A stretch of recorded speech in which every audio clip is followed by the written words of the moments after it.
Otep à tous, bien-aimés frères et sœurs, on va revenir sur le Mali. Tout le monde sait aujourd'hui que le Premier ministre Choguel Kokala Maïga a été limogé par son président, le président Assimi Goïta, général de l'armée malienne. Le président a décidé de se séparer avec son Premier ministre. C'est une décision que nous respectons. Voilà, c'est sa décision, c'est lui le président, donc c'est lui qui a le dernier mot. Maintenant, en tant que chercheur, qu'est-ce que je pense, moi, de cette situation?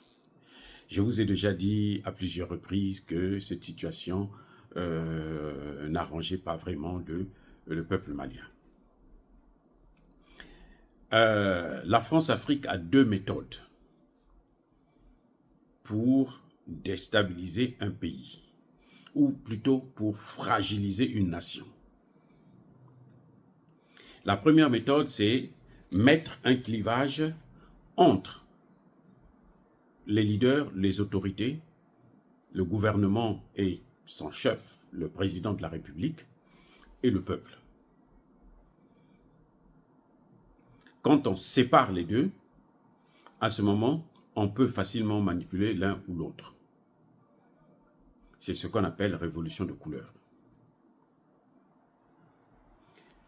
Quand cette méthode ne marche pas, parce qu'il y a une symbiose entre le gouvernement et le peuple, à ce moment, on passe à une autre méthode qui est celle de diviser le gouvernement même.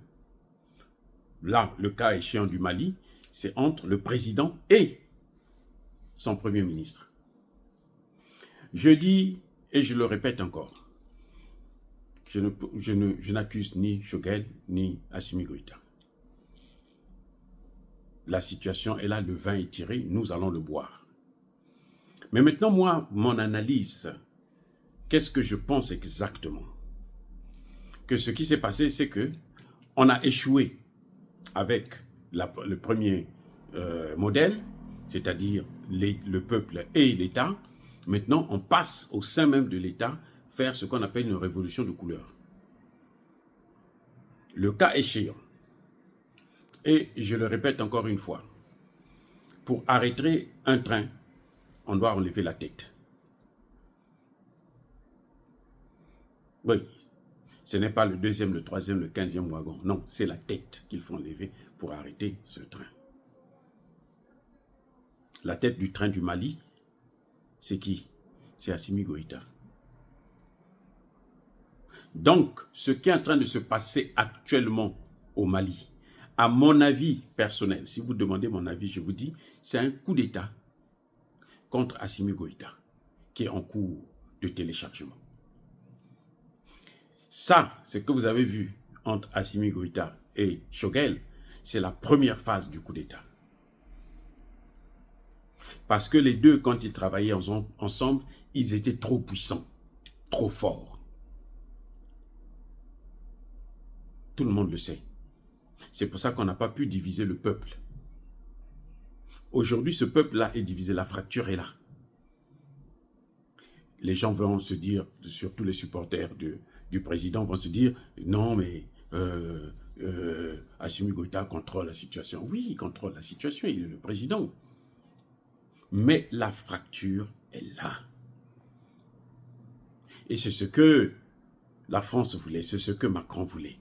C'est sur ça qu'il a travaillé et sur ça qu'il est en train de travailler. Aujourd'hui, en apprenant que le Premier ministre a été viré, je suis sûr qu'il a dû prendre du champagne. Parce que il a gagné la première étape, qui est celle de séparer Assimi Goïta et son Premier ministre. Parce que le Premier ministre était, si vous voulez, la barrière ultime pour vouloir atteindre le président. Aujourd'hui, les amis, réfléchissons un peu. Le Premier ministre a été viré. OK? Ça a quoi comme conséquence sur l'AES? Dites-moi. Il y a quoi comme conséquence sur l'AES? Il n'y a rien, on s'en fout. Ce n'est pas le Premier ministre qui prend la grande décision, ce n'est pas le Premier ministre qui signe concernant la Confédération. Le président de la Confédération, ce n'est pas le Premier ministre, c'est le président. C'est lui qui a le dernier mot. Donc même si on enlève le Premier ministre, c'est rien du tout. Mais c'est une étape importante. Ça veut dire que la maison est fendillée. Ça veut dire que la réunion peut rentrer. Oui, je ne dis pas que Assimi Goïta a tort. Non, il ne s'entend plus avec son Premier ministre. Il va de soi qu'il se sépare. Ce n'est pas ce que je suis en train de dire.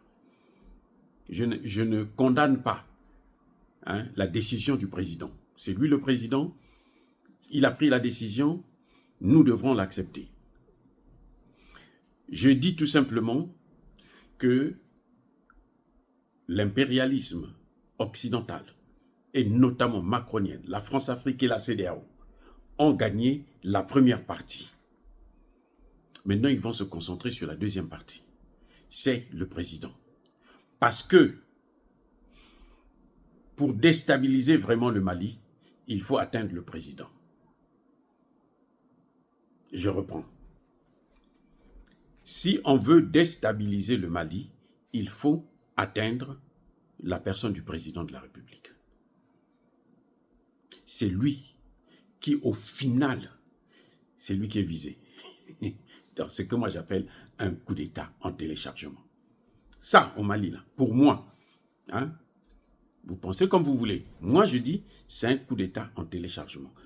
Ceux qui ont été à la manœuvre, qui ont allumé le feu, là, parce que c'est pas, ça n'a pas commencé hier, samedi, non, c'est faux. Si quelqu'un vous dit ça, c'est faux.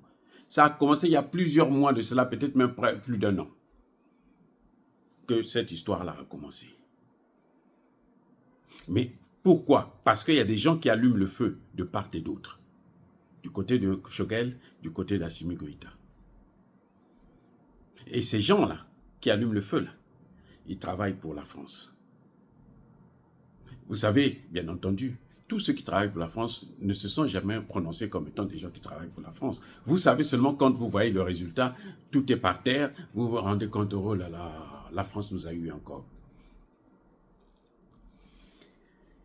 Je ne dis pas ça par hasard. Je dis ça pour que le président puisse faire très, très, très attention.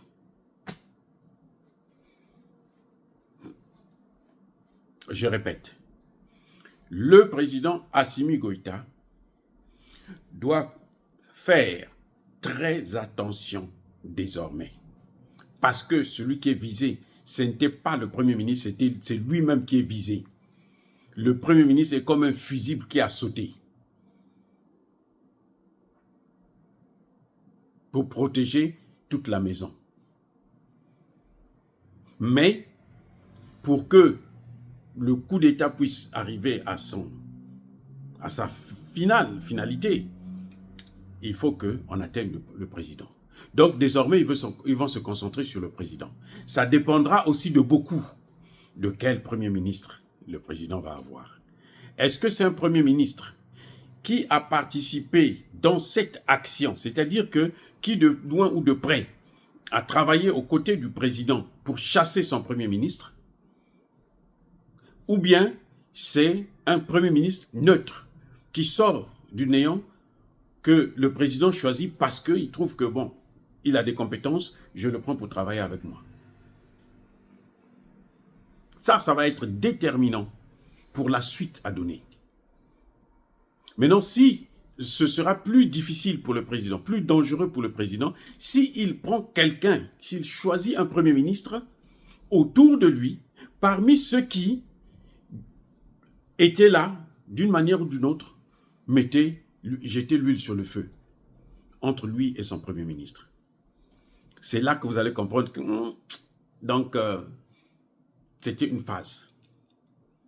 Parce que quelqu'un qui a fait un coup pour enlever un Premier ministre et il prend sa place, ça veut dire qu'il fera le même coup aussi pour enlever le président et pour prendre sa place. Ça va peut-être pas réussir, mais il tentera. Donc, le président, à mon avis, est averti. Le choix du prochain Premier ministre du Mali est déterminant. Ça, c'est un. Deux, la sécurité du président doit être vraiment renforcée et garantie. Voilà mon conseil pour le président Assimi Goïta. Parce que dans ce conflit qu'il a eu avec son Premier ministre, la France est derrière. C'est la spécialité. C'est là où la France excelle. Et c'est pour ça que la France réussit toujours à nous avoir. C'est dans ce domaine-là, c'est dans cet aspect-là, diviser pour mieux régner. Et la France est capable de mettre des milliards et des milliards, de s'agenouiller, de sucer, essuyer vos pieds, sucer vos bottes, afin d'atteindre cet objectif-là, de vous diviser et régner. Voilà, à mon avis, ce qui est en train de se passer, c'est que c'est un coup d'État, je le répète encore, haut et fort, c'est un coup d'État dont l'objectif final, c'est de descendre Assimi Goïta. C'est de le déstabiliser, sinon, l'envoyer au repos éternel et prendre la place. Afin de stopper non seulement le Mali, mais l'AES et du coup, toute l'Afrique subsaharienne.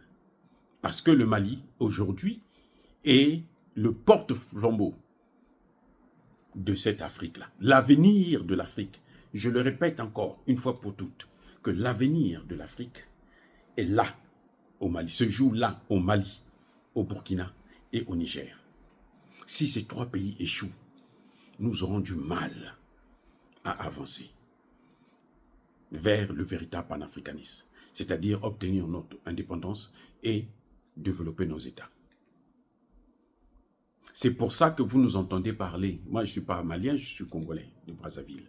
Donc, je devrais m'en foutre. Mais je ne peux pas m'en foutre parce que ça me concerne. Ça concerne mes enfants et mes petits-enfants. Ce qui est en train de se jouer au Mali. Ça nous concerne tous. Quand les Maliens, j'entends certains Maliens dire « Vous qui n'êtes pas Maliens là, fermez vos bouches. Ne mettez pas vos bouches dans nos affaires. » C'est l'ignorance la plus totale. Et ils se disent quand même panafricanistes. Hein.